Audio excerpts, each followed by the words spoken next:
It's gonna be a great day.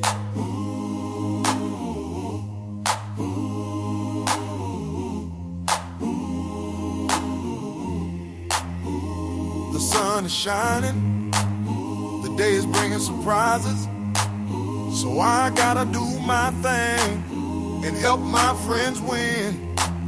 We're on a collective mission to elevate our positions, to collect the funky dividends.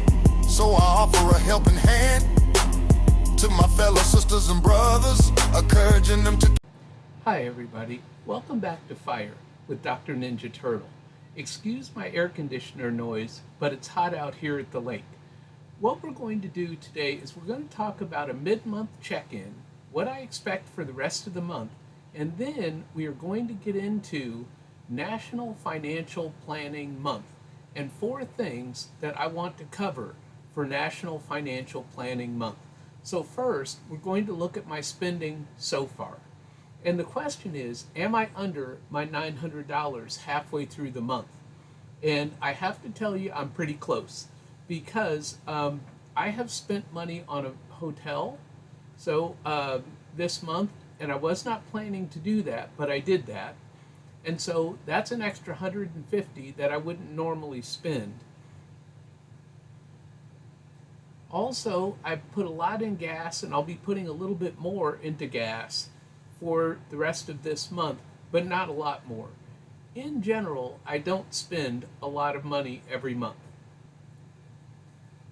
Let's look at some of the other things that I spent money on, which is lawn care. We're ending our lawn care for the most part for the rest of the year, so we won't have that $250 per cut expense. Now this could be $500 during peak season per month, but right now it's $250 per month.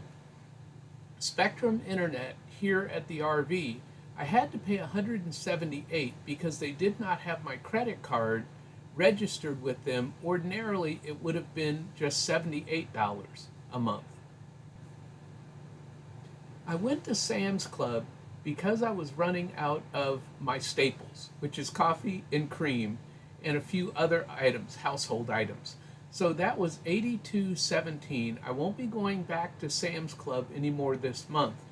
And also, I pulled out $40 in cash at Walmart just so that I would have a little bit of cash in my wallet.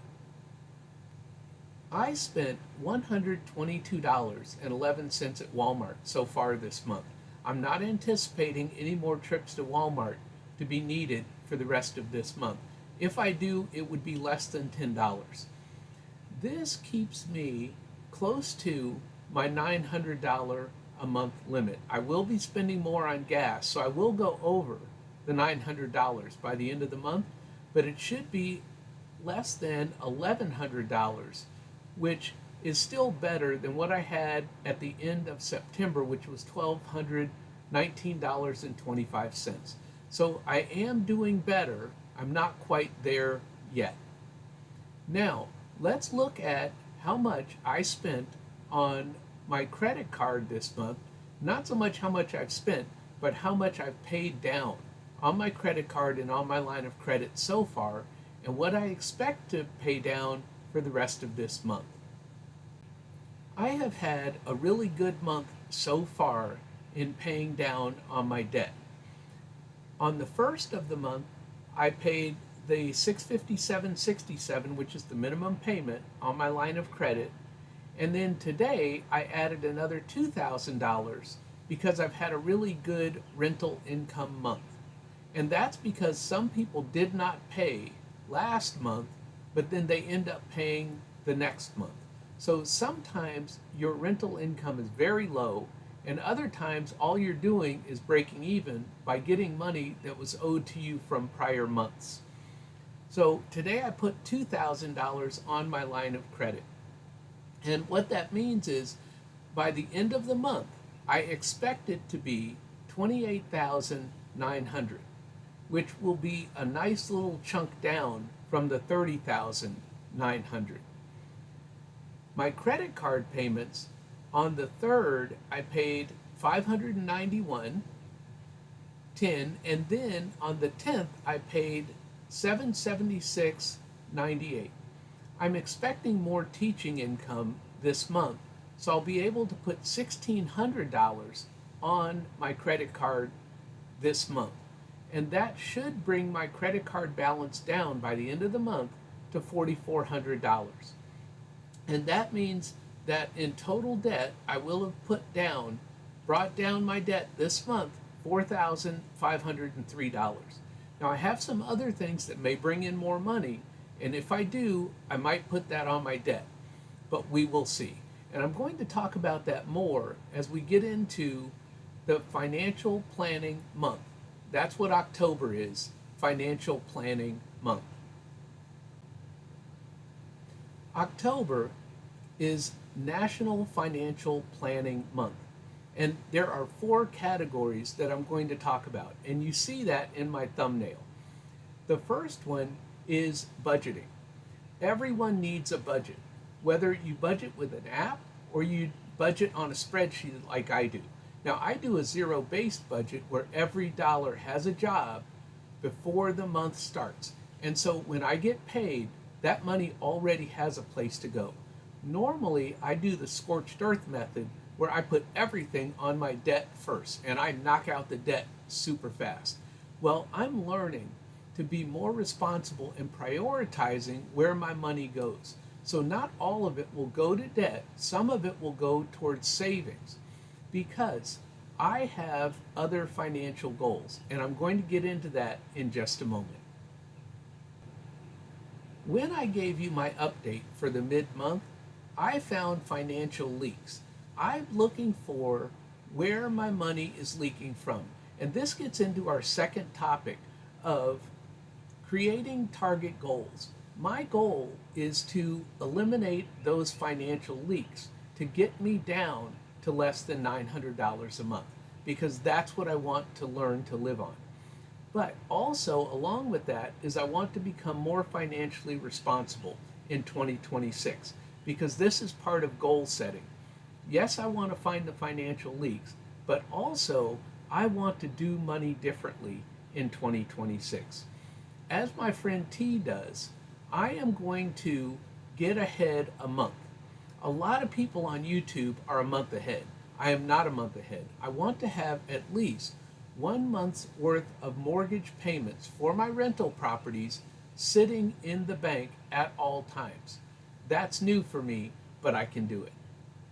Another one that I'm doing this year is I'm getting an umbrella policy for the very first time.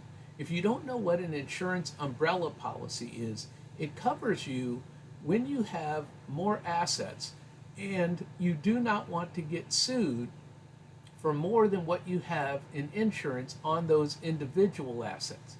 Then you get an umbrella policy. Well, this is my first year doing that, and the cost is kind of steep, even though I'm going to write it off on my taxes as part of my business expenses. So the last thing that I'm going to do this year, going into 2026, is update my trust. You all know that I have my puppy Io, and if anything ever happens to my wife and I want him taken care of. So we're setting up a trust to allocate money for his care in case something happens to the two of us. The third thing that I'm going to talk about is review and adjust your past spending.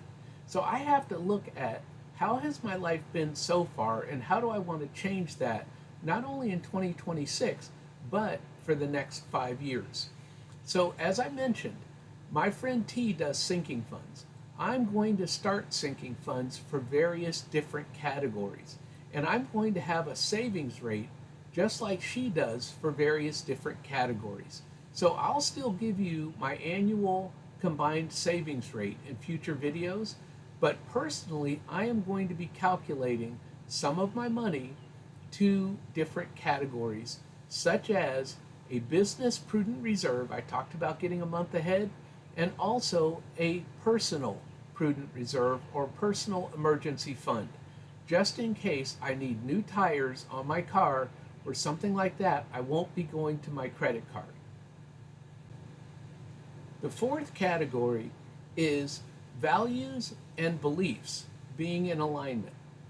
I'm glad that this topic came up because just recently I have looked at where is my charitable giving going. And I've heard about Doctors Without Borders. And I talked to you about my trust. My current trust has my money going to charity after my wife passes away. However much money I have. Now I am planning to die with zero, meaning that I won't have as much money as I have today when I pass away. However, once my wife passes away, whatever is left will go to charity. And I did have it going to just one charity, but I'm now looking at other charities, and this gets me into the humanitarian aspect. I was just giving a charity to a college for research. However, I would like to do something to help the world. And what that means is I may give to Doctors Without Borders. I'm still looking into that one. But also on YouTube, some of the biggest YouTubers are trying to raise $40 million on YouTube to donate for clean drinking water in places around the world that do not have clean drinking water. So if you see one of these commercials or one of these YouTubers asking you for a small donation to raise $40 million, please help them out for clean drinking water. And this is the thing that really resonates with me and my beliefs. Keep in mind, your money is like a mirror. It doesn't lie about what you value. Plan your finances to ensure that your money reflects your soul. Remember, never let your past determine your future.